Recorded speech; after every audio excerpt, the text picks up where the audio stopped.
नमस्कार, मी सरिता कौशिक. झिरो अवरमध्ये आपल्या सर्वांचं स्वागत.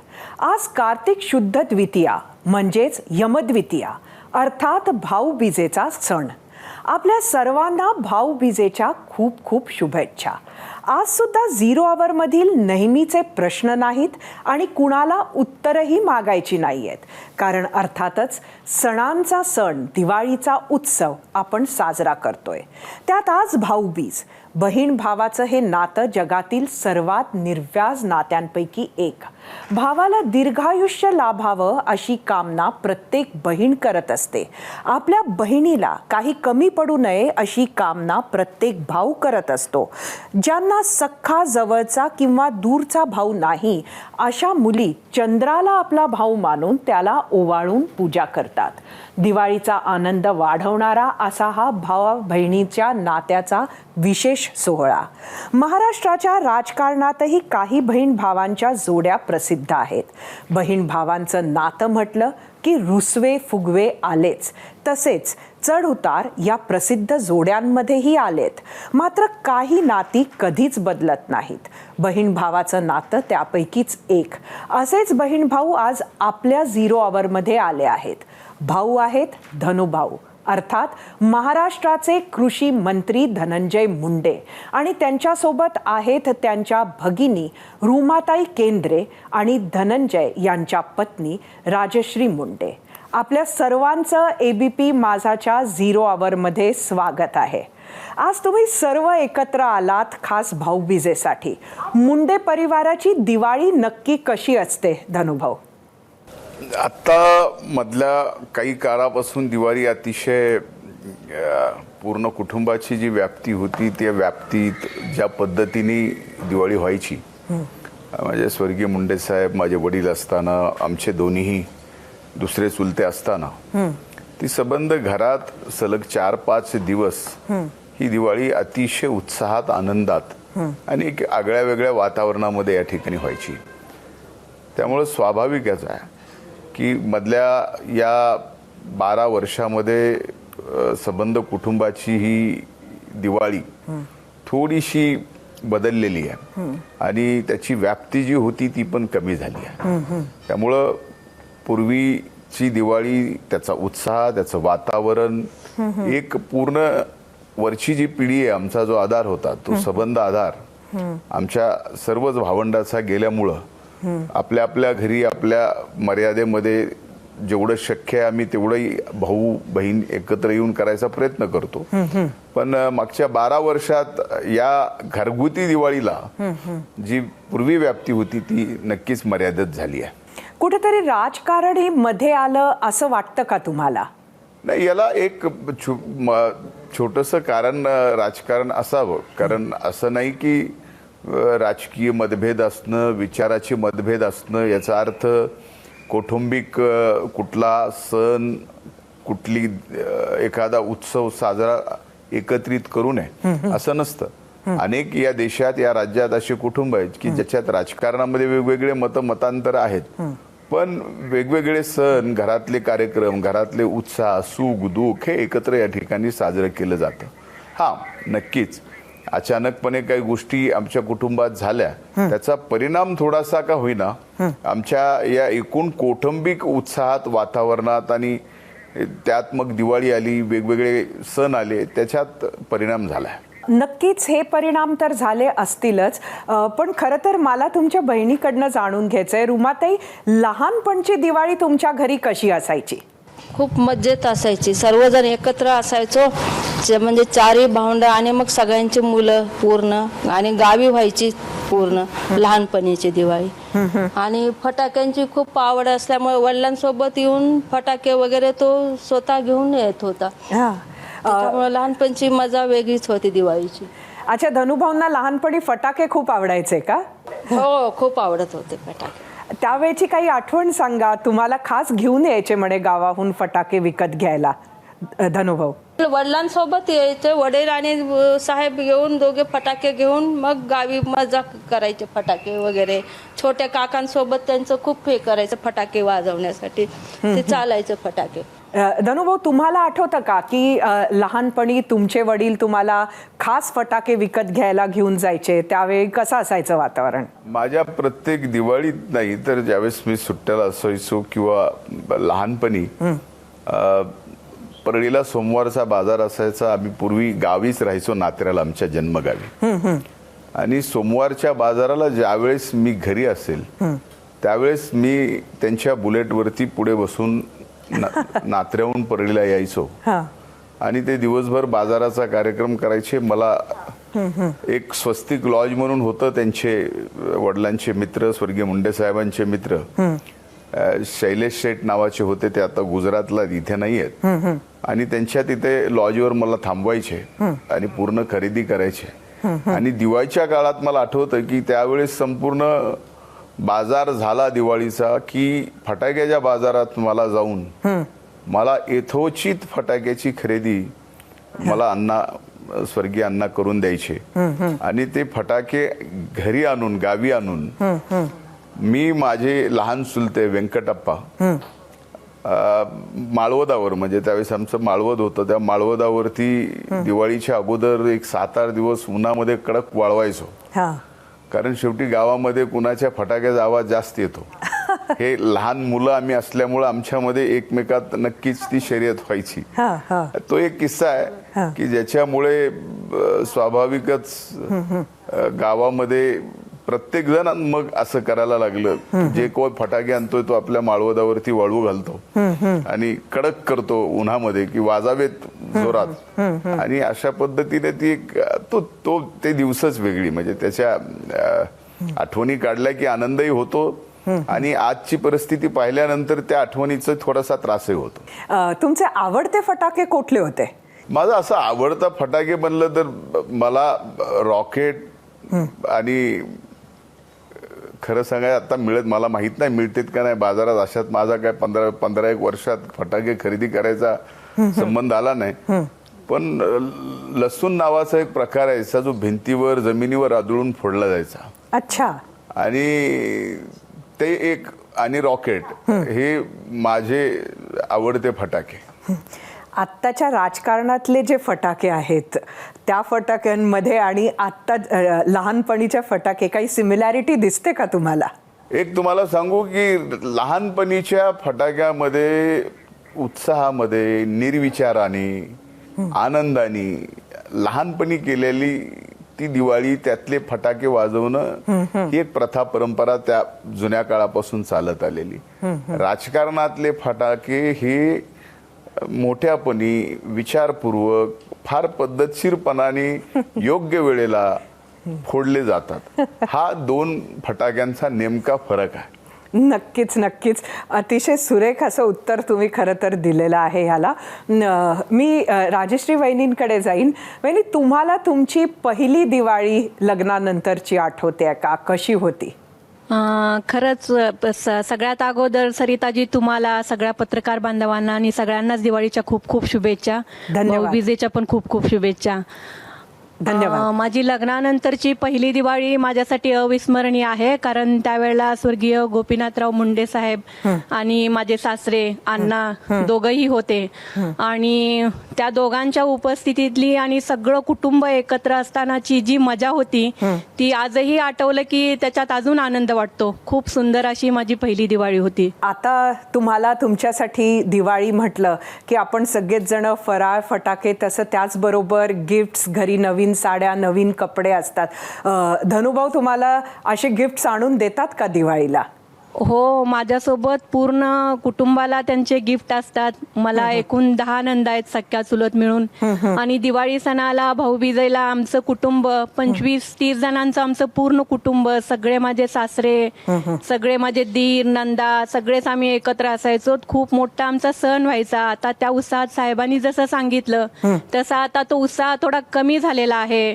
परंतु साहेब नेहमीच सगळ्यांना, मलाही गिफ्ट देतात आणि सगळ्या बहिणींना वगैरे पण, सगळ्या भाच्यांना, भाचींना दिवाळीचे त्यांचे सुंदर सुंदर गिफ्ट आमच्या सगळ्यांसाठीच नेहमी असतात. हा प्रश्न तुम्हाला विचारते धनुभाऊ की या गिफ्टसाठी तुम्ही खास वेळ काढता का? त्याच्या पाठीमागे काही विचार टाकता? कोणाला काय द्यायचं, त्यांच्या आवडी निवडी बघून देत असता का? मुळात राजश्रीने जे आता सांगितलं ते अर्ध सत्य आहे आणि अर्ध खोट आहे. का बरं? मला आठवत नाही की मागच्या या राजकीय व्यापामध्ये 10 वर्षात हा. मला तिच्यासाठी किंवा कुटुंबासाठी जाऊन खरेदी करून गिफ्ट आणायची वेळ आली असेल. तसा 10 वर्ष माझ्या आयुष्यातले फार संघर्षाचे गेले. त्याला तेही कारण असू शकेल. पण मला एक चांगलं आठवतं की ज्यावेळेसपासनं मी पुण्याला शिकायला होतो आणि मग लग्नही झालं नव्हतं, पण मी माझ्या बहिणींसाठी साड्या घेणं आणि मुख्यतः माझ्या प्रज्ञा काकू यांच्यासाठी मी आठवणीनं साड्या घ्यायचो सणाला. आणि बहिणीसाठी मी स्वतः जाऊन खरेदी करायचो. माझ्या मुलींसाठी पण मी स्वतः जाऊन खरेदी करायचो. अच्छा. तो एक काळ होता. त्यावेळेस एवढं राजकारणात मी व्यापलेलो नव्हतो. स्वर्गीय मुंडे साहेब पूर्ण वेळ राजकारणात असायचे, वडील पूर्ण वेळ राजकारणात असायचे. मी अर्धा वेळ राजकारणात होतो, म्हणून त्यावेळेस अर्धा वेळ मला नक्कीच कुटुंबाला आणि कुटुंबाला आनंद होण्यासाठी ज्या ज्या गोष्टी एक घरातल्या पुरुषांनी कराव्यात त्या सर्व गोष्टी मी करत होतो. पण मागच्या 10 वर्षामध्ये मला हे स्वाभाविक जमलं नाही. हे काही गोष्टी आपण मान्य करायला पाहिजे. खरं तर तुम्हाला लहानपणी तुमचे वडील फटाके विकत घ्यायला घेऊन जायचे, पाहिजे तेवढे फटाके घेऊन द्यायचे. आता तुम्ही मात्र तुमच्या मुलांबरोबर हे करू शकत नाही. ते मिस करता का? हे खरं आहे, मी मिस करतोय. मी काल सुद्धा हे मिस केलं आणि सकाळी उठल्यानंतर मला ते फील झालं. परवा दिवशी मी आदिश्रीला प्रॉमिस केलं होतं की पाडव्याच्या दिवशी मी तुझ्यासोबत रात्री फटाके वाजवेल. पण मी आलो रात्री. एक तर दिवाळीला लक्ष्मीपूजनाला आमच्या घरी काही दिवाळी सुतक असल्यामुळे साजरी झाली नाही. कुणी ते मानतं, कुणी नाही मानत, पण माझी आई फार मानते, त्यामुळे ह्या सगळ्या गोष्टी आम्हाला पाळाव्या लागतात.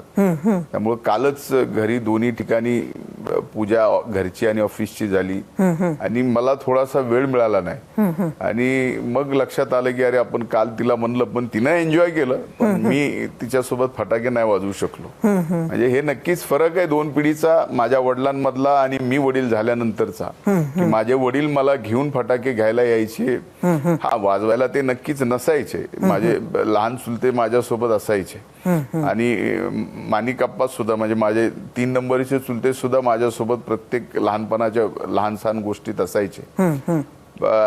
पण आत्ताचे वडील म्हणून मला खरं पूर्वी माझ्या वडिलांनी जेवढा वेळ दिला तेवढा या एकूण राजकारणाची पद्धत ही राजकीय म्हणजे सगळीच व्याप्ती ज्या पद्धतीनं वाढलेली आहे, नक्कीच असा वेळ नक्की देता येत नाही. त्याचं मनात खंत आहे, दुःख आहे. पण तरी कसं म्हणतात ना की स्वतःला सेल्फ डिस्कवर करणं, म्हणजे रात्रीत आपलं काय नेमकं प्रॉमिस केलं होतं आणि सकाळी आपण उठल्यानंतर ते आठवणं आणि स्वतः सेल्फ डिस्कवर करून त्यातनं स्वतःला सुधारणं, हा एक प्रयत्न मी करायचा करतोय. अरे वा. लोक न्यू इयरला काहीतरी रेझोल्युशन करतात, पण आम्ही आता एक नवीन आम्हाला कळलं ते म्हणजे एक दिवाळी रेझोल्युशन सुद्धा तुम्ही करत आहात असं म्हणता येईल. खरं तर तुम्ही मंत्री राहिलात, सरकारी बंगल्यांमध्ये मुंबईत राहिलात. तुम्हाला कुठली दिवाळी जास्त आवडते, मुंबईची की गावाची? मग मुंबईमध्ये मी कधी दिवाळी साजरी केलेलीच नाहीये. मुंबईत आमची कधी दिवाळी झालेली मला तर आठवतच नाही, म्हणजे स्वाभाविक कधीच नाही. मग आमच्या पूर्ण दिवाळ्या ह्या इथेच गावाकडं नात्र्याला किंवा परळीमध्ये, परळीत आल्यानंतर राहायला. आणि परळीत राहायला आल्यानंतर मी जिथं राहत होतो, आत्ता जिथं स्वर्गीय मुंडे साहेबांचं आत्ता पंकजाताई जिथं राहतात त्या घराच्या शेजारीच मी, माझे वडील, रायश्री, माझी आई, आम्ही सगळं कुटुंब बाजूलाच किरायाच्या घराने राहत होतो. आणि त्यामुळे स्वाभाविक तिथंच त्या गल्लीतच त्या ठिकाणी आनंदात साजरी व्हायची. 2004ला आज जिथं मी राहतोय तिथं आम्ही सर्वजण 2004 पासून सर्व कुटुंब एकत्र येऊन या ठिकाणी दिवाळीचा प्रत्येक दिवस साजरा करायचो. आणि मग त्यात माझे वडील, स्वर्गीय मुंडे साहेब, दोन्हीही चुलते, आमच्या 4ही आई, 3ही चुलत्या, माझ्या सर्व बहिणी, सर्व जावाई, त्यांची मुलं, एक वेगळी मजा असायची. अशी मजा म्हणजे मी तो फरक करू शकत नाही, कारण मला परळीशिवाय दुसरी दिवाळीच माहित नाही मुंबईची. मग स्वाभाविक आहे की इथली जी दिवाळीचा प्रत्येक क्षण आठवतो, पण मुंबईत कधी दिवाळी आम्हाला साजरी नाही करता आली. नक्कीच. अनेकदा तुमच्या बोलण्यातून गोपीनाथरावांचं नाव येतं आहे. दिवाळी तुम्हाला आठवणींमध्ये गोपीनाथराव हे आहेत. त्यांची खासियत काय सांगाल, खास ते आणि दिवाळी? स्वर्गीय मुंडे साहेबांचं सांगायचं झालं तर आम्ही सर्वजण दिवाळीला ज्यावेळेस एकत्र असायचो तर मग मुंडे साहेबांचा लोकांचा गर्दा, वडिलांचा लोकांचा गर्दा, त्यांची जेवणं, त्यांच्यासाठी आम्ही सगळ्यांनी राबणं, लोकांची कामं करणं, त्यात दिवाळी साजरी करणं, त्यात कुटुंबाला वेळ देणं, हा एक आगळा वेगळापणा स्वर्गीय मुंडे साहेबांचा होता, जो आम्ही गेली अनेक वर्ष या घरात आणि म्हणजे पूर्वी जिथं राहायचो तिथं पण आम्ही अनुभवलेला आहे. आणि सर्वांची जेवणं इथं व्हायची आणि जेवण झाल्यानंतर मात्र पुरणपोळीचं पडव्याच्या दिवशीचं मुंडे साहेबांना खायला पान लागायचं आणि ते पान मी आणून द्यायचो. अच्छा. मला तो क्षण आत्ताही आठवतो. आणि ते ज्या आनंदाने जेवण झाल्यानंतर ते पान लोकांच्या सोबत बसून खायचे आणि तो आता त्या आठवणी पलीकडे काय राहिलं नाही. रुमाताई, तुम्हाला मी हा प्रश्न विचारते की लहानपणी धनुभाऊंना फराळ जास्ती आवडायचा की फटाके? फटाके जास्त आवडायचे, फराळ नाही. अच्छा. फराळ गोड जास्त नाही आवडत. जास्त जेवायला मित्रांसोबत जेवण, म्हणजे दिवाळीच्या ह्याच्यात म्हणजे घरी गोड काही असेल म्हणून मित्रांसोबत जेवण वगैरे आवडायचं आणि फटाके असं असायचं. फराळाकडे जास्त हे नाही. राजश्री वहिनींना विचारते, अजूनही असंच आहे का? आता डाएट फॉलो करतात, ते हेल्दी डाएट चालू आहे त्यांचं. खरं त्यांना गोड खूप आवडतं, पण ह्या धकाधकीच्या आयुष्यात सगळा स्ट्रेस आहे, सगळे राजकीय आव्हान आहेत, ते पेलायचे आहेत, तब्येत सांभाळायची आहे, त्याच्यामुळे ते डाएट फॉलो करतात. पण गोड आवडतं त्यांना. पुरणाचा स्वयंपाक आवडतो. पाडव्याला आमच्याकडे पुरणाचा स्वयंपाक असतो आणि पारंपरिक पद्धतीने आमची दिवाळी साजरी होते. खूप ट्रॅडिशनल आहेत आम्ही सगळे. मग वसुबारस पासून त्या अगदी पाडव्याला पांडव मांडणं, इथून आमच्यात सगळी अशी तयारी असते दिवाळीची. अरे वा. खरं तुम्ही अगदी योग्य एक गोष्ट म्हणाली. आम्ही सुद्धा जेव्हा त्यांच्याकडे बघतो तेव्हा एक फिटनेस कॉन्शियस नेता म्हणून आम्ही धनुभाऊंकडे बघत असतो. तर हे तुम्हाला सुद्धा ती काळजी फराळ करताना त्यांच्यासाठी घ्यावी लागते का या फिटनेसच्या दृष्टीनं? हो, ही काळजी आम्ही घेतो. पण माझ्या सासूबाईंना दिवाळीचा सण साजरा करताना मुलांनी काहीतरी गोड खावं वाटतं. तसंच पत्नीची पण अपेक्षा असते, काहीतरी हाताने बनवलेलं असतं, म्हणून आम्ही थोडंसं छोट्या क्वांटिटीमध्ये त्यांना काहीतरी खाऊ घालण्याचा प्रयत्न करतो. अच्छा, तुमच्या हातचा असा कुठला पदार्थ आहे की जो त्यांना खूप आवडतो? खरं हे मी त्यांना विचारलं पाहिजे. धनुभाऊ, तुम्ही सांगा. आठवत नाही की एखादा पदार्थ, कारण मागच्या 7-8 वर्षापासून तसं मी गोड खाणं बंद केलंय. पण माझ्यासाठी आत्ताही, माझ्यासाठी किंवा माझ्या अगोदर कदाचित आई माझी, माझ्या जन्माच्या अगोदरही माझ्या आजी असतील, माझी आई असेल, घरातली पहिली सून माझी आईच मुंडे कुटुंबातली. आणि त्यामुळं सर्व माझ्या वडिलांचं सुद्धा, म्हणजे तिच्या पतीचं आणि त्यांच्या दिरांचं सुद्धा माझं आईच सगळं करायची. म्हणजे आईच्या हातामध्ये अनरसे बनवण्याची जी गोडी आहे, ते अनरसा बघितला तरी त्याचा गोडवा स्वाभाविक खाताना जे जाणवतो तो मला या ठिकाणी बघितल्यावर सुद्धा जाणवतो. आता मी खात नाही, तिला तिचा रागही येतो. ह्या सगळ्या गोष्टी आहेत. हो, ही खरी गोष्ट आहे. मी थोडासा हेल्थ कॉन्शियस आहे. त्यातले त्यात गोड खाणं बंद केलंय. बाकी फिटनेस वगैरे हा विषय वेगळा आहे. आता यामध्ये स्वाभाविक आहे की ज्या वेळेस राजश्री काही गोड बनवायचा प्रयत्न करते आणि गोड बनवून ती समोर ठेवते, त्यावेळेस ज्यावेळेस माणूस हेल्थ कॉन्शियस होतो त्यावेळेस ते गोड बघितलं तरी खायचं असतं, पण आपल्याला खायचं नाही ह्या मानसिकतेत असल्यामुळे कुठेतरी एक तणाव निर्माण होतो की हे समोर का ठेवलं म्हणून. पण असे अनेक पदार्थ आहेत. मला एक पदार्थ सांगता येणार नाही की म्हणजे स्पेसिफिक एक असा सांगता येणार नाही. पण एक आहे, मला लहानपणची एक गोष्ट आठवते. मी जर लहानपणी, माझ्या 3 बहिणीनंतर मी एकुलता एक आहे, मी जर सर्वाधिक त्रास कुणाला दिला असेल तर माझ्या या 3 सख्या मोठ्या बहिणीला त्रास दिलाय. कारण मला भूक लागलेली लहानपणी कळायची नाही. लहान असतानाच म्हणजे जन्मताच मी आजारी होतो, कसा तरी वाचलोय, इथपर्यंत पोचलोय.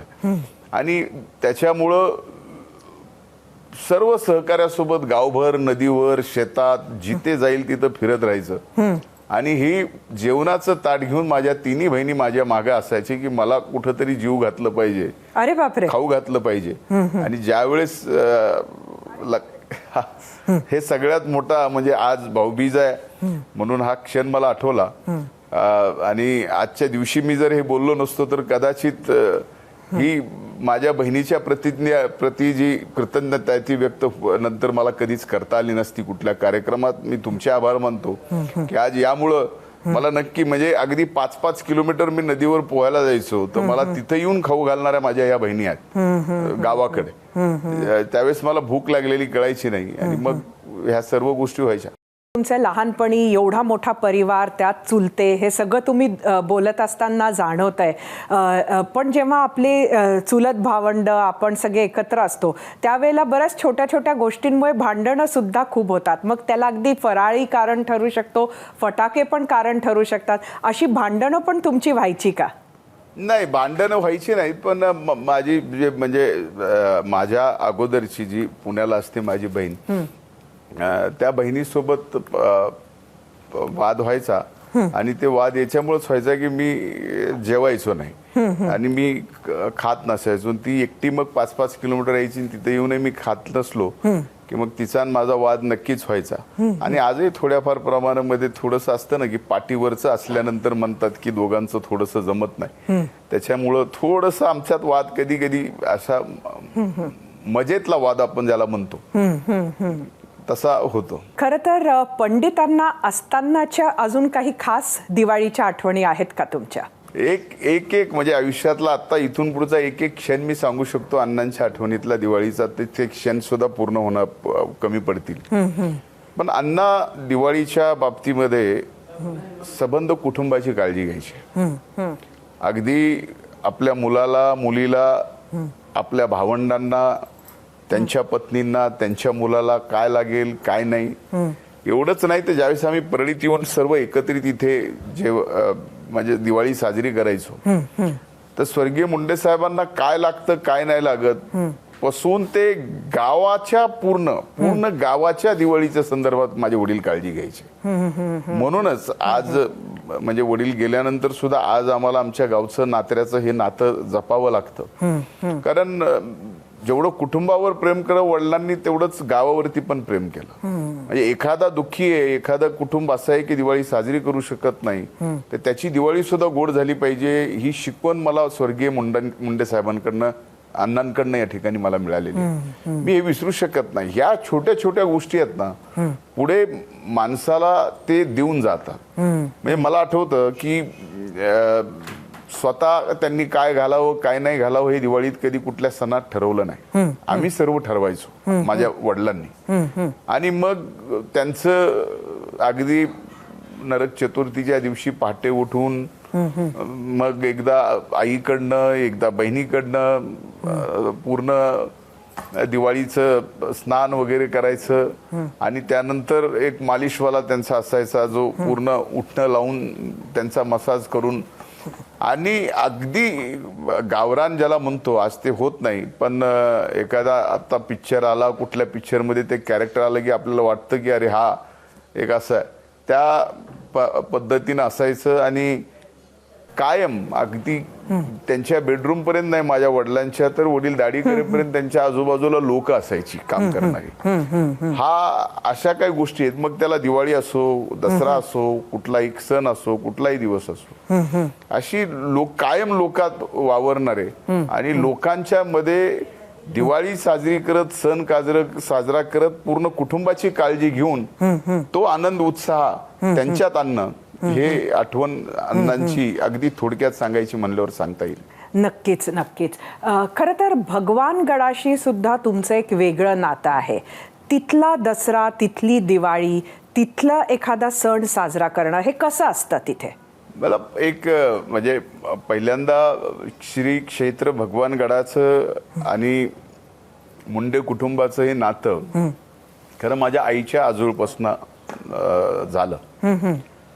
स्वतः संतश्रेष्ठ श्री भगवान बाबा हे देवधानुऱ्याला कीर्तन करायला जायचे, सप्त्याला असायचे, 7 दिवस राहायचे आणि ते माझ्या आईच्या घरी तिकडे आजोळी म्हणजे माझ्या आजोळी राहायचे. आणि तिथे एकदा असं दिवाळीच्या अगोदर किंवा कुठल्या तरी सणाला आईला आणायला वडिलांनी आमच्या आजींनी पाठवलं स्वर्गीय मुंडे साहेबांना. त्यावेळेस मुंडे साहेब लहान होते आणि त्यावेळेस पहिल्यांदा स्वर्गीय मुंडे साहेबांचं दर्शन हे संत भगवान बाबांचं झालं. अच्छा. तिथून हे खऱ्या अर्थानं आमच्या कुटुंबाशी नातं जोडलं गेलेलं. आणि भगवानगडावरचा मला दसरा प्रत्येक आठवतो जोपर्यंत स्वर्गीय मुंडे साहेब त्या ठिकाणी होते. प्रत्येक दसरा त्याचा उत्साह आणि दसऱ्याचं भगवानगडावरचं स्वर्गीय मुंडे साहेबांच्या सोबत आणि महंत न्यायाचार्य नामदेव शास्त्री महाराजांच्या सोबतची ती पुरणपोळीचं भगवानगडावरचं दसऱ्याचं जेवण हे आजही दसरा ज्या दिवशी येईल असा दसरा म्हणलं की ह्या 2-3 गोष्टी आठवल्याशिवाय राहत नाही. नक्कीच. मी राजश्री वहिनींना विचारते की त्यांच्यासाठी गावातल्या ह्या दिवाळीत सगळ्यात तुम्हाला आवडणारी गोष्ट कुठली? आता साहेबांनी सांगितलं त्याच्यातच माझ्या प्रश्नाचं उत्तर आहे. जे साहेबांनी, मुंडे साहेबांनी आणि अण्णांनी लोकांसोबत दिवाळी आम्हाला साजरी करायला शिकवली ते स्पेशल आहे माझ्यासाठी. पण मग तुम्हाला कधी असं नाही वाटत का की दिवाळीत फक्त परिवार पाहिजे, सतत सातत्यानं एवढे लोकांचा व्याप असतो, गर्दी असते, त्यामुळे तुम्हाला परिवार आता म्हणून लोकांची काही- एवढी सवय होऊन गेली की सगळं म्हणजे पूर्ण मतदारसंघ, पूर्ण परळीच आमचं कुटुंब होऊन गेलंय. त्याच्यामुळे आता असं विशेष काही जाणवत नाही की फक्त कुटुंबासोबतच दिवाळी पाहिजे. खरं तर अनेक नेते मंडळी हे खास आपल्या कुटुंबासाठी म्हणून दिवाळी राखीव ठेवतात, मात्र तुम्हाला सुद्धा पूर्ण परळी हेच आपलं कुटुंब वाटतंय. आज पंकजा मुंडे आणि त्यांच्या बहिणी यांच्याबरोबर भाऊबीज धनुभाऊ तुम्ही साजरी करणार आहात का? सरिताताई, खरं सांगायचं झालं तर माझ्या सख्या बहिणी इथं साक्षीदार आहेत. माझ्याही राखी पौर्णिमा आणि भाऊबीज ही आम्ही कुटुंबामध्ये म्हणजे पहिलं प्राधान्य मला राखी बांधायचं आणि भाऊबीजीचं पहिलं ओवाळणं कुणाचं असायचं ते पंकजाताईचं. आज सुद्धा भाऊबीजीच्या दिवशी मी स्वतः पंकजाताईंना फोन केला होता. ते आज मी जाणारही होतो, म्हणजे स्वाभाविक आज भाऊबीजीच्या दिवशी मी पंकजाताईकडे जाणार होतो, पण आज मी आज इथेच थोडंसं काम वाढल्यामुळे जाऊ शकलो नाही. संध्याकाळी प्रयत्न करतोय पोहोचायचा, पण नाही झालं तर मी उद्या नक्कीच जाणार आहे. पण पुन्हा एकदा घरामध्ये ते एक वातावरण सुरू झालंय. त्यामुळं मी माझ्या सख्या बहिणीकडनं मला जसं कळतं तसं, या सुद्धा साक्षीदार आहेत, आणि राखी असेल किंवा भाऊबीजीचं ओवाळणं असेल हे सख्या बहिणीच्या अगोदर मला पंकजाताईंनी ओवाळलेलं आहे. त्यामुळं हे एक आगळं वेगळं नातं आमचं आहे. त्यामुळं मधल्या काळात काही राजकीय गोष्टीमुळे झालं असेल, पण हे मला स्वतः स्वर्गीय अण्णांनी माझ्या आईनी सांगितलेलं की हा मान पंकजाताईचा आहे, प्रीतमताईचा आहे, यशूचा आहे, आणि तो आजपर्यंत मी पाळत आलेलो आहे. मधल्या काळातला काही अपवाद वगळता. हा जो मधला काळ होता तो राजकारण हे एका बाजूला, पण मग नातेसंबंधात अशा पद्धतीचा एक जो गोडवा होता तो कुठंतरी निघून गेला. त्याचा खूप मानसिक त्रास झाला का त्या काळात? नाही, आता त्या गोष्टीची आठवण करून एवढ्या दिवाळी आणि भाऊबीजीच्या निमित्तानं आपण चांगला कार्यक्रम घेतलाय, एवढा गोडवा निर्माण केलाय, त्याच्यात या आठवणी काढून आपण त्या गोडव्यामध्ये विनाकारण काहीतरी थोडंसं विरजन घालायचं आपण आजच्या कार्यक्रमामध्ये नसावं. मला वाटतं की कधी कधी काही गोष्टी ज्या घडलेल्या असतात त्या चांगल्यासाठी घडतात, मी असं समजतो. कुठली वाईट गोष्टीतून चांगलीच गोष्ट घडते, पण कधी कधी त्या झालेल्या वाईट गोष्टी ह्या आपल्या पुढच्या कार्यकाळामध्ये आपण डिलीट केल्या पाहिजेत. त्यामुळं हा सुद्धा प्रश्न जो आहे तुम्ही खरं तर विचारायलाच नाही पाहिजे. आता विचारला तर डिलीट केला तर उत्तम होईल, कारण मी सुद्धा प्रयत्न करतोय की तो जो प्रसंग संबंध कुटुंबावर आलेला त्यातनं राजकीय संबंधातून असेल, निर्णयातून असेल, कशातून आम्ही आता आमच्या मेमरीतनं सर्वच कुटुंब डिलीट करायसाठी प्रयत्न करतोय आणि जवळजवळ डिलीट करण्यापर्यंत आणला. आम्ही याला डिलीट करू किंवा नाही, मात्र माझ्या शुभेच्छा तुम्हाला आहे की तुमचा गोडवा हा वापस यावा आणि तो जो मधला काळ आहे तो तुमच्या सर्वांच्याच आयुष्यातून डिलीट व्हावा. या शुभेच्छा मात्र मी तुम्हाला नक्कीच आज देते. खरं तर पक्ष कार्यकर्ते यांच्याबरोबर तुमची दिवाळी कशी असते? मी म्हणजे आत्ता आपले प्रतिनिधी माझे मित्र गोविंदराव इथं आहेत. मी काल पाडवा होता आणि मी दिवसभर घरी नव्हतो आणि मी रात्री जेवण करत नाही, त्यामुळे पुरणपोळीचा जो कालचं जेवण होतं ते मी आज जेवलो.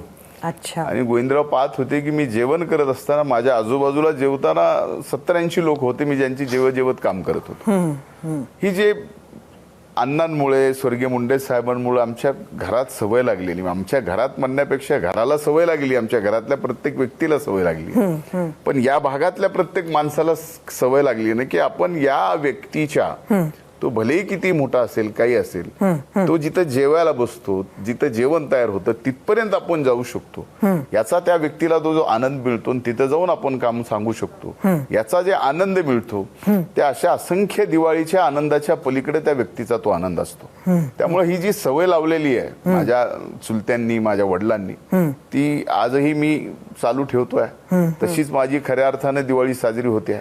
मी आज हा कार्यक्रम तुम्ही म्हणजे घ्यावं न घ्यावं, माझी रुमाताई तर पहिल्यांदाच कॅमेऱ्याच्या समोर आलेली आहे आणि आपल्या खरंच मी आभार मानतो की या भाऊबीजीच्या निमित्तानं पुन्हा एकदा म्हणजे दिवाळी आता कसं आहे की प्रत्येक सण एक काही कुटुंबामध्ये फॉर्मॅलिटीज म्हणून झालेला आहे, आनंद उत्साह म्हणून नाही. आज तुम्ही याची जाणीव करून दिली मला. खरं तर याला मी स्वतःला म्हणतो की हा सण आपण उत्साह, फॉर्मॅलिटीज नाही तर उत्साहात, आनंदात आणि सर्वांना आनंद देत स्वतः त्यातून आनंद घेत आपण साजरा करावा. त्याबद्दल मी खऱ्या अर्थानं मी आपले आभार मानतो. एबीपी माझाचे आणि सरिताताई तुमचे सुद्धा भाऊबीजीच्या निमित्तानं, काल झालेल्या दिवाळी आणि पाडव्याच्या निमित्तानं सुद्धा आपल्याला, आपल्या पूर्ण टीमला आणि एबीपी माझाच्या सर्व प्रेक्षकांना मी मनापासून शुभेच्छा देतो. आपण आज विशेष वेळ काढला कारण आता मला दिसतंय का किती बिझी तुम्ही आहात, त्यामुळे एक छोटा प्रश्न तुम्हाला जाता जाता विचारते. तुमचा जो मित्र परिवार असेल लहानपणीचा, आज तुम्हाला परिवारासाठी सुद्धा वेळ मिळत नाही, मग दिवाळीत तुम्हाला त्या आठवणी येतात का आणि गावातच असता पण फक्त ते मित्र ह्यांच्याशी कधी भेट होते का? माझी परळीतल्या माझ्या परिसरातल्या सगळ्या मित्रांची, जिल्ह्यातल्या सुद्धा या मित्रांची दिवाळीच्या निमित्तानं भेट होते. माझ्या शाळेतल्या आणि कॉलेजच्या मित्रांनी आम्ही ठरवलेलं आहे, आता या 2 दिवाळ्या सोडल्या तर आम्ही दिवाळीनंतर सगळे एकत्रित एक गेट टुगेदर करायचो. पुण्याचे जे माझे आणि संबंध महाराष्ट्रभरातले जे मित्र आहेत ते मात्र नक्कीच आता माझ्यावरती फार नाराज आहेत. म्हणजे एखाद्या लोकप्रतिनिधीवर जसे एखाद्या कारणामुळे मतदार नाराज व्हावेत तसे माझे पुण्याच्या बाहेर महाराष्ट्रातले जे मित्र आहेत त्यांच्यासोबत मला या 8-10 वर्षामध्ये गेट टुगेदर म्हणा किंवा दिवाळीच्या निमित्तानं असं कुठलं एकत्रित काही मैत्रीचे जे असते ना की सगळं विसर पडतो आणि आपण त्यात गुंततो, तसा दिवस मला मागच्या 2 वर्षात तर नाही आणि बाहेरच्या मित्रामध्ये तर मागच्या 7-8 वर्षापासून नाही. एक छोटासा राजकीय प्रश्न तुम्हाला विचारून जाते, त्याला निमित्तही तसंच आहे. आज बीडमध्ये मनोज जरांगेंची सभा झाली, तुमच्याकडे फीडबॅक आलाच असेल, कसा बघता तुम्ही आजच्या या सभेकडे? मनोज जरांगे पाटील साहेब हे बीडमध्ये सभा झाली त्यांची ही मला काही माहित नाही, पण ते SP साहेबांना, पोलीस अधीक्षकांना भेटायला येणार होते की या बीडमध्ये ज्या झालेल्या घटना आहेत, ज्या घटनामध्ये जे आरोपी या ठिकाणी निष्पन्न होत आहेत, आरोपी दिसत आहेत, आरोप म्हणजे त्यांच्यावरती जो आरोप ठेवला आहे त्याची व्हिज्युअल्स आहेत, अशा लोकांना वरती जी कारवाई केली जाते आहे, कदाचित त्यांचा काही गैरसमजही कुणी करून दिला असेल की निष्पाप लोकांना या ठिकाणी पोलीस कारवाई करते आहे. पण आम्ही अशी कुठलीही पोलिसांनाही, प्रशासनालाही सांगितलेलं आहे सरकारच्या वतीनं की जे निष्पाप आहे, ज्यांचा या कुठल्याही घटनेशी बीडमध्ये झालेल्या मधल्या काळातली जाळपोळ असेल, लोकप्रतिनिधीचे घर जाळणे असेल, या एकूण याच्यामध्ये निष्पाप कुठल्याही व्यक्तीला त्रास होणार नाही. आणि ज्यांनी मात्र पाप केलंय आणि अशा प्रकारे कायदा हातात घेऊन एखाद्या लोकप्रतिनिधीचं घर, कार्यालय, व्यवसाय करण्याचं ठिकाण जाळणं, अगदी कुटुंब नक्कीच, नक्कीच. हा. पर्यंत प्रयत्न करणं, अशा ज्या गोष्टी जाणीवपूर्वक ज्यांनी केल्यात त्यांना मात्र या ठिकाणी शासन झालं पाहिजे आणि जे निष्पाप आहेत त्यांना काही नाही झालं पाहिजे, या कारणासाठी ते आले असावेत. आता मी काही फीडबॅक त्यांचा घेतला नाही, पण काल मला कळालं होतं की ते येणार आहेत, पण त्या बाबतीत त्यांच्या ज्या मनातल्या शंका आहेत ते पोलीस प्रशासन दूर करेल असा मला विश्वास आहे. नक्कीच. तुम्ही मंत्री म्हणून राज्यातील जनतेला दिवाळी निमित्त काय सांगाल? मी पहिल्यांदा कृषी मंत्री म्हणून कालच आपण बळी प्रतिपदा दिन साजरा केला पाडव्याचा, आणि मी संकल्प केला होता की कृषी मंत्री झाल्यानंतर ज्यावेळेस राज्याच्या शेतकऱ्यांना ₹1 विम्याची योजना मार्च महिन्यामध्ये तत्कालीन वित्तमंत्री आणि उपमुख्यमंत्री देवेंद्रभाऊ फडणवीस यांनी जाहीर केली, आणि मधल्या काळात माननीय मुख्यमंत्री एकनाथराव शिंदे साहेब, अजितदादा पवार साहेब, देवेंद्र फडणवीस साहेब यांच्या प्रयत्नामुळं हा पीक विमा आणि एकूण महाराष्ट्राची दुष्काळाची परिस्थिती, काही ठिकाणी पाऊस जास्त झाल्याची परिस्थिती, त्यात पीक विम्याचं अग्रिम मिळणं हे जे काही नियमाने लागू आहे ते अग्रिम दिवाळीच्या आत मिळवून देणं हे सगळ्यात मोठं आव्हान माझ्या समोर होतं. आणि मी एक शेतकरी पुत्र म्हणून, मी एक शेती करणारा कार्यकर्ता म्हणून, भलेही माझ्यावर आज राज्याच्या कृषी मंत्री पदाची जिम्मेदारी आली असेल, पण ही जिम्मेदारी सांभाळताना जर मी माझी दिवाळी गोड साजरी करायची असेल, मला दिवाळीचा आनंद साजरा करायचा असेल, तर या पीक विम्याची अग्रिम रक्कम बळी प्रतिदिनाच्या म्हणजे पाडव्याच्या दिवशीच्या अगोदर आपण महाराष्ट्राच्या शेतकऱ्यांच्या खात्यावर जमा करणं, तरच आपण दिवाळी साजरी करायची, हा मी स्वतः एक संकल्प केला होता आणि मला त्यात यश आलं. आणि मी काल महाराष्ट्रातल्या जवळजवळ सर्व दूर शेतकऱ्यांच्या खात्यावरती पीक विम्याची रक्कम अग्रिम या ठिकाणी जमा करण्यात शासनाचं फार मोठं यश आहे. मंत्री म्हणून हा आनंद देणं, दिवाळी त्यांची आनंदात जाणं, ते एक सामान्य शेतकरी 1 हेक्टर 2 हेक्टर वाला, त्याच्यासाठी तेवढे पैसे हे फार महत्वाचे आहेत, त्यातून त्याची दिवाळी होणार आहे. तो आनंद त्यांना देणं ही सगळ्यात मोठी आव्हान या दिवाळी साजरा करताना माझ्या समोर होतं. म्हणून माझ्यासाठी ही फार आनंददायी दिवाळी आहे की मी बळीराजाला जो शब्द दिला तो बळी प्रतिपदा दिनाच्या दिवशी पूर्ण केला. याच्यासारखा आनंदाचा दिवस माझ्या आयुष्यात दुसरा कुठला असू शकत नाही. म्हणून ही दिवाळी माझी जशी आनंदाने गेली आहे तशी महाराष्ट्राच्या 12.5 कोटी जनतेची सुद्धा आनंदी नक्कीच गेलेली आहे. पण येणाऱ्या काळात सुद्धा महाराष्ट्रावरचे नैसर्गिक, सामाजिक, राजकीय सर्व संकट वेगवेगळे दूर व्हावेत आणि येणारी दिवाळी प्रत्येक सण, प्रत्येक धर्माचा प्रत्येक सण अतिशय आनंदात, उत्साहात आणि वेगळ्या वातावरणामध्ये या ठिकाणी जावा, हीच मी खऱ्या अर्थानं महाराष्ट्रातल्या तमाम माझ्या बंधू भगिनींना दिवाळीच्या निमित्तानं आणि आजच्या भाऊबीजेच्या निमित्तानं शुभेच्छा देतो. रुमाताई, तुम्ही तुमच्या भावाला, तुम्ही मोठ्या आहात, काय आशीर्वाद आजच्या दिवशी देता? आजपर्यंत 10 ते 12 वर्ष खूप संघर्षात गेले त्यांचे. आता इथून पुढे त्यांच्या म्हणजे जीवनात संघर्ष येऊ नये हाच आशीर्वाद असेल. राजश्री वहिनीत आपण काय सांगाल? आता ताईंनी सांगितलं त्यांच्या आयुष्यात संघर्ष येऊ नये. आता ते कृषी मंत्री आहेत, बळीचं राज्य येऊ दे, लक्ष्मीची कृपा सगळ्यांवर होऊ दे, सगळ्यांसाठी अशीच दिवाळी, प्रत्येक दिवाळी छान साजरी होऊ दे, ह्याच सगळ्यांना शुभेच्छा आहेत. अगदी तुम्हाला पण, सगळ्या पत्रकारांना पण दिवाळी खूप छान जाऊ दे, ह्याच सगळ्यांसाठी शुभेच्छा आहेत.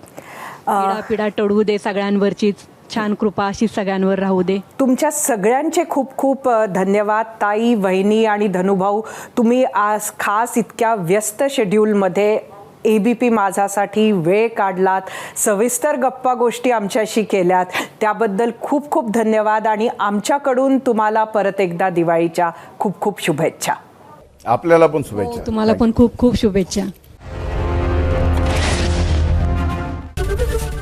ABP माझा, उघडा डोळे बघा नीट.